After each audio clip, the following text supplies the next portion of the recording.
I think the most important qualities to look for in someone we're going to spend our lives with, whether on a friendship basis or whether on a romantic basis. Number one is, what is that person's life goal? Sometimes we make decisions based just on religion. Oh, I'm this religion, that person's the same religion. Therefore, it will be a good match. The dilemma with that is that religion does not necessarily determine really how we're living our lives. There's a lot of people for whom religion is just ritual. Whereas there's a lot of people for whom it's the way in to that truth of who we are. It's the way toward moksha, freedom, liberation, enlightenment. And so rather than asking only about religion, I would be much more concerned with, what is someone's actual goal of their life? Because if someone's goal of their life is just to make a lot of money or get really successful, and your goal is to live a really deep spiritual life, then even though you might be of the same religion, I don't think that would necessarily be a very smooth marriage or even a smooth friendship. Because we only get 24 hours in a day. We have to sleep, some of them. Science tells us, 6 to 8. Some sleep more, some sleep less, but some percentage of our day has to go in sleeping. Some in bathing, some in eating. Then, of course, most people have to get a job, make some money.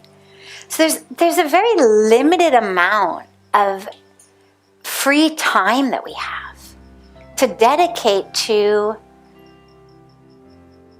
whatever we want. And if you've got completely opposite ideas of the goal of life, then it's going to bring about conflict. So I would say the number one quality that I would look for in a friend or a romantic partner would be, what is the goal of their life? And does it match the goal of your life? Because even if someone says, well, I'm not very religious, let's say, but the goal of my life is to serve the world, to use every minute, every moment that I have in service.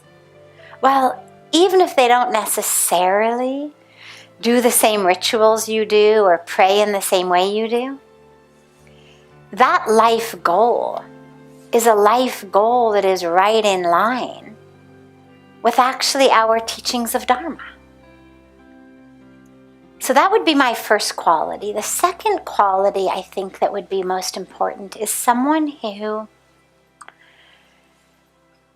is very comfortable with you growing and blossoming and expanding and changing. See, when people have agendas that we be a certain way, stay a certain way, act a certain way, then all of our growth and transformation becomes a threat to them. So I would look for someone who was very open and even excited by the idea of change and growth and transformation, their own as well as yours, someone who wasn't threatened by that. Someone who themselves was looking to grow and transform, and who wanted you to grow and transform. Someone who trusts your own inner knowing much more than they trust their own cultural or societal norms that say you must do X, Y, and Z. Because we've all got these kind of norms from society that say this is how we're supposed to live and this is what we're supposed to do, and it's the kind of stuff, that we're supposed to do to make the neighbors jealous or so that the neighbors don't speak badly about us. It doesn't really have anything to do with anyone's dharma or anyone's life calling. And so I would want someone who was much more concerned with your own inner voice, your own inner wisdom, than what the neighbors were going to think, or what his or her parents were going to think about it, what the relatives would say. I would want someone who was primarily concerned with me listening to my own inner voice, finding it and listening to it, even if it wasn't something that was going to make the neighbors jealous, even if it was something the neighbors might, God forbid, not actually think was great. But that's okay. Nobody ever, attained moksha because they kept their neighbors happy. Right? At the end of the day, whatever religion you may be, or whatever you may conceive of as that kind of, we've left the body, we're now in that next state. And whether you think about it in a more Judeo-Christian tradition of, a more Christian way of heaven or hell, whether you think about it in terms of rebirth, reincarnation, or karma, whatever way you think about it, there's no way in which what we're being asked after our life is, you never made the neighbors uncomfortable, did you?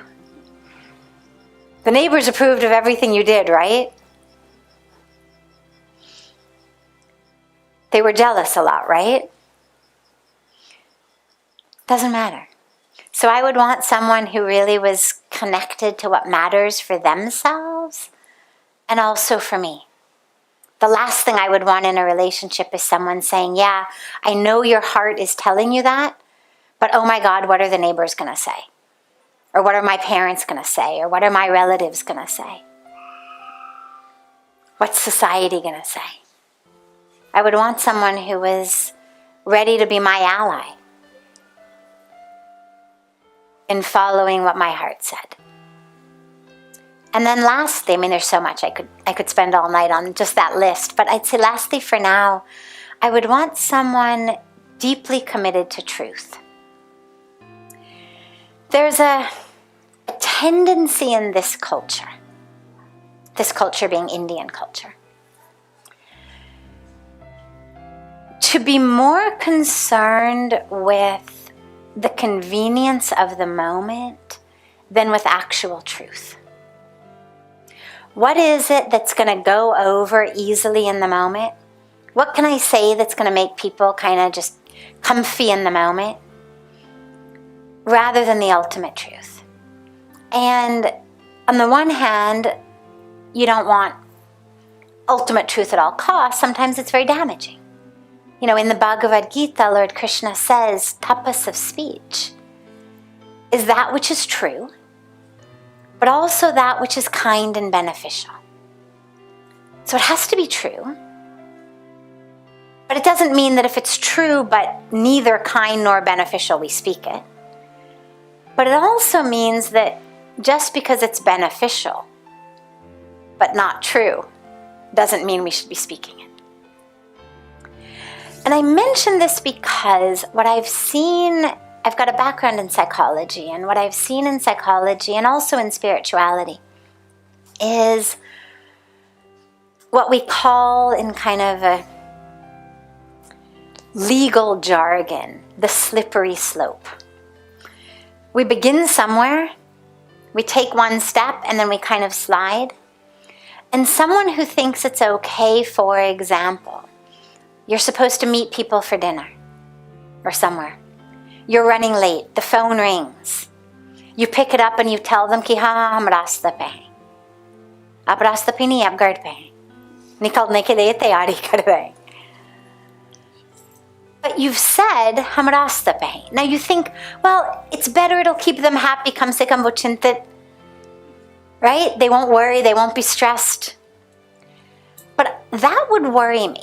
And it would worry me because of this slippery slope thing. Somebody who thinks it's okay to lie to our friends about the fact that we're on the way, just because he or she doesn't want to face their disappointment when they say, "What? You haven't left the house? My God, you're going to be late." That would worry me in terms of quality of a deep relationship. Because what it means is that they would be prepared to tell me things that weren't true, just to avoid difficult situations or difficult conversations, just because they thought it was easier in the moment. And in any deep relationship, I would never want someone who just was looking to kind of appease me. But I would want someone who knew she wants the truth, whatever it may be. And then we'll deal with it. You haven't left home yet? Okay. Let's adjust our plans.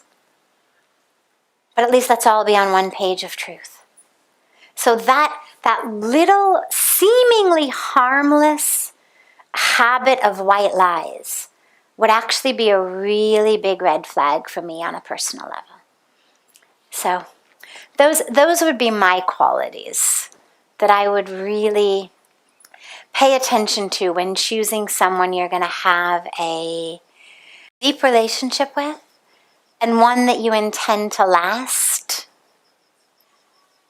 at least this time, if not, as they say, 7 lifetimes.